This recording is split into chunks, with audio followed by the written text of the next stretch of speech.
Okay, let's talk about filling in the table. Because some people are just going to try to memorize the entire table, and that's fine. I wouldn't recommend it. Like I keep saying, if you just learn these basic patterns, it'll all fall together. Now, what you're going to notice is when we hand you this table sheet, it looks like these columns, you're looking at it going, why'd you give us the same thing? Well, one side is listed in numerical order.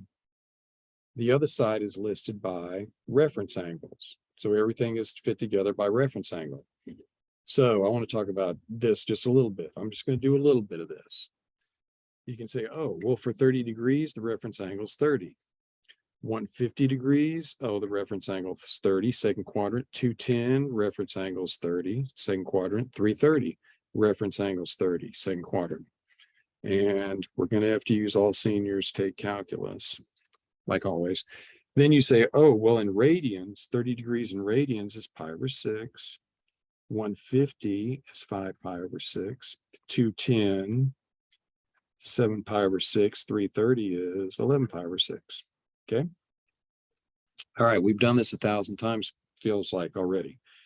Oh no, sine of 30, sine of 30. So if I look at 30, sine of 30 is 1 over 2. Okay, that's easy enough.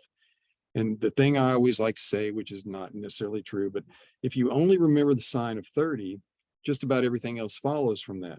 Because who's always paired with the 30? Sine and cosine are paired together, x and y and x. The root 3 over 2 is always paired with the 1/2. So if you remember that the sine of 30 is 1/2, then the cosine's automatically root 3 over 2 because they're always paired together.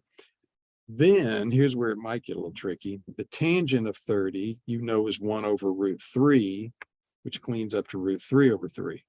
And then somebody else says, no way, tangent's supposed to be y over x. And y is sine, x is root 3. So that would be 1/2 over root 3 over 2.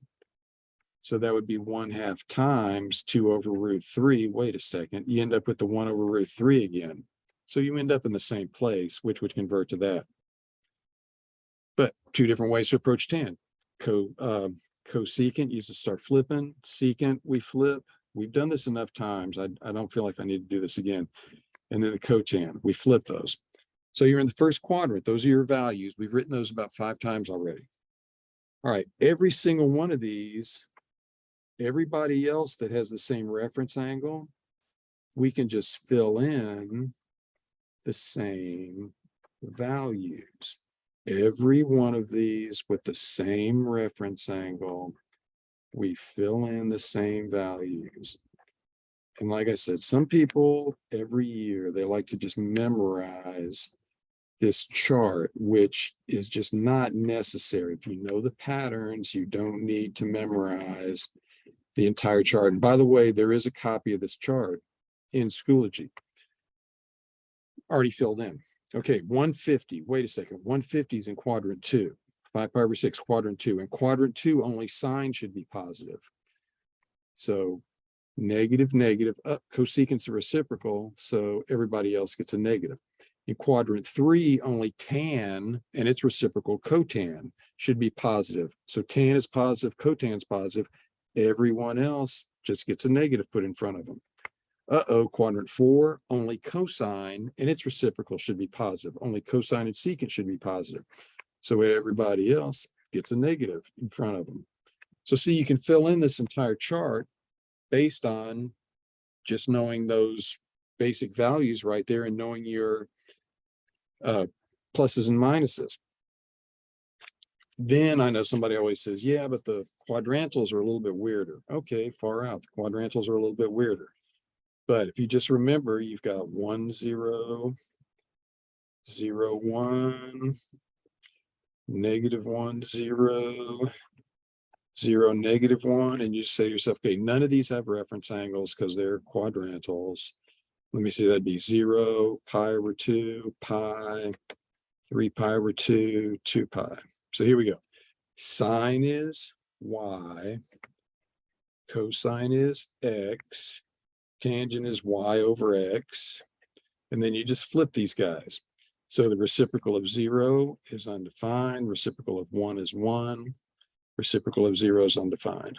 Okay, let me see. Sine is y, cosine is x.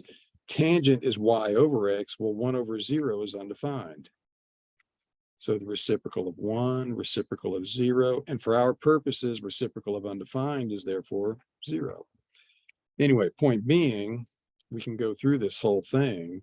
Somebody says, you know what? These are going to be awfully similar, aren't they? The only difference is you changed the sign of the 1.